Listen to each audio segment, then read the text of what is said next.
So apparently we now live in a world where AI agents need their own management software because there are too many of them. Cool. Our country is broken. What? On May 1st, Microsoft pulled Agent 365 out of preview and shipped it to generally available across the board. It's a full management platform whose entire job is to keep tabs on the AI agents already crawling all over your company. Seems like a money grab to me. If it's already working, why do you need somebody to monitor? It's like having a manager to manage your manager to manage your manager. Like, come on. The pricing is the part that made me kind of like be like, what? Why?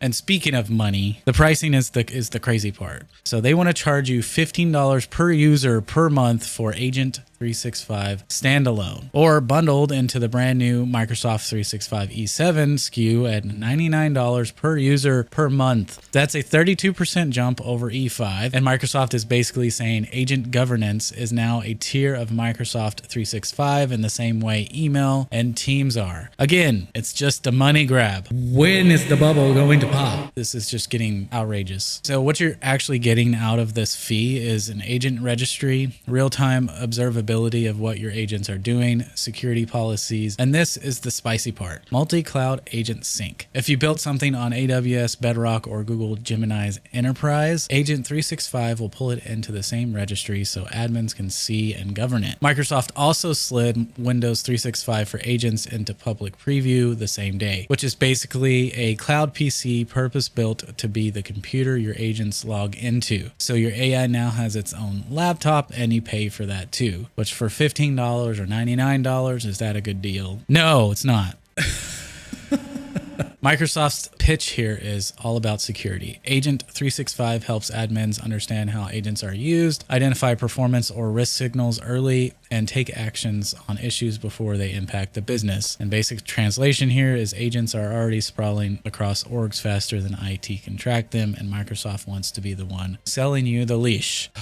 Which again makes sense because you can't trust anybody, but at the same time, why do we have to keep paying these people more and more money? That's more money going out. We can't pay real people, right? And here's the bigger pattern. Every major platform shift has a moment where vendors stop selling the new thing and start selling the thing that manages the new thing. We did it with virtual machines. We did it with containers. That's literally what Kubernetes is. And now AI agents hit that exact maturity curve in under 18 months. For the cynical people here, Microsoft pushes Copilot to spawn agents, then sells you Agent 365 at $15 a head to control the agents it told you to spawn. That's not a strategy and the flaw, that is the strategy. Satya Nadella has done this before with E3, E5, and the E7 climb, and history says the enterprise customers just pay it. To be clear, I'm not mad about Agent 365 existing. Somebody needs to govern this stuff before half of corporate America has rogue agents booking flights with the company card. What I'm side-eyeing is the $99 E7 jump. That's $1,188 per user per year, and unless your agents are doing the work of half a person, that math gets ugly fast for anyone outside of a Fortune 500 company. Hit me up in the comments below. Does your company actually have an agent sprawl problem yet, or is Microsoft inventing the disease and the cure on the same day? Let me know. The Trellix source code has been breached. The cybersecurity company Trellix, which sells enterprise threat protection, just confirmed somebody got into one of their source code repositories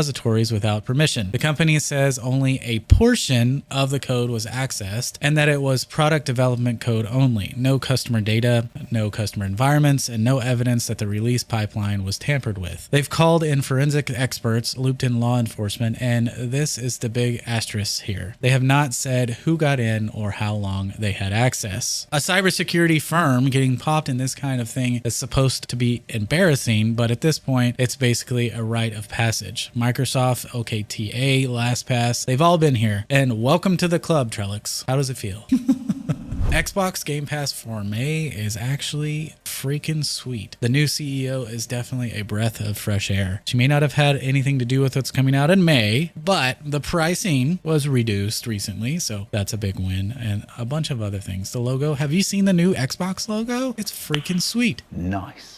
It looks like it did when I was growing up. May is the biggest confirmed Game Pass month of 2026 so far. There are 9 titles locked in with at least 2 more floating dates. The headliner here is Forza Horizon 6 hits Game Pass day 1 on May 19th or May 15th if you sprung for the premium edition. The setting of the game is in Japan with Tokyo as the central hub city. Yes, we freaking finally get it. Something everybody has been asking for. We finally get it.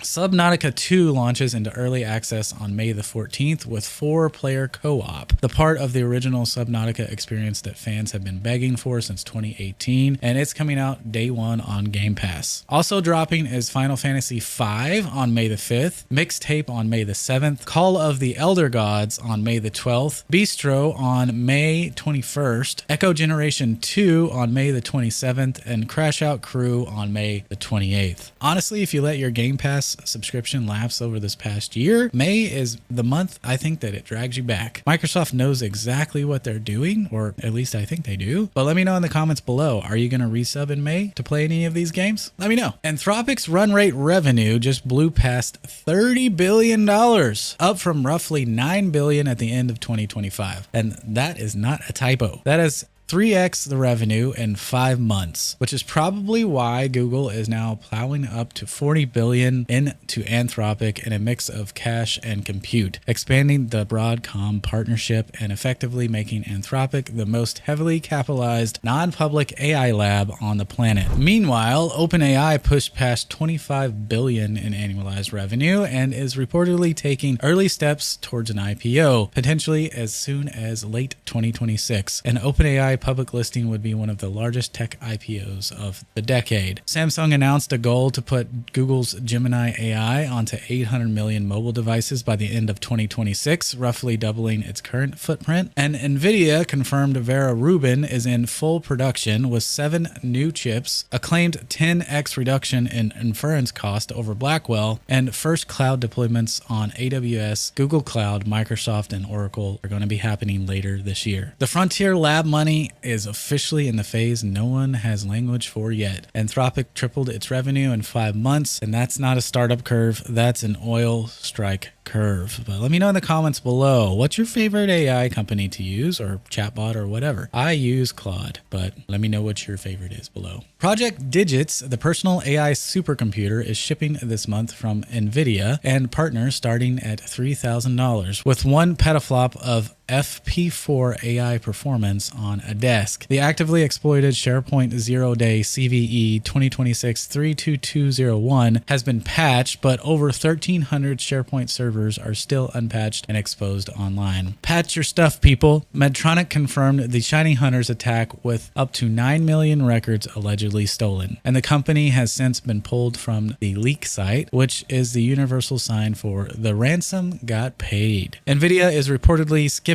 a new gaming GPU in 2026 entirely for the first time in 30 years because the memory shortage means every wafer is going to AI accelerators. Rip your upgrade plans. This is something that we kind of already knew, and NVIDIA has already kind of announced or teased that they're going to bring back the 3060 or some of the 30 series line because it's easy to bring back up. But anyways, let me know in the comments below, does NVIDIA skipping a GPU in 2026 make you sad at all? It doesn't make me sad. I'm still on a 3090 that I paid $2,500 for over COVID, and it still works fine. Let me know what your thoughts are in the comments below. And this next headline sounds kind of crazy. Robot text bro dogs poop AI art in a Berlin museum. Huh? At a museum in Berlin, artist Beeple, yes, that Beeple, has unleashed an installation called Regular Animals featuring robot dogs with hyper-realistic silicone faces. Each dog has an onboard camera that snaps their surroundings, run them through an AI filter matched to its rider. The Picasso dog spits out cubist prints. The Warhol dog poops art, and it literally excretes the printed image out the back like a robotic Roomba with a chip on its shoulder.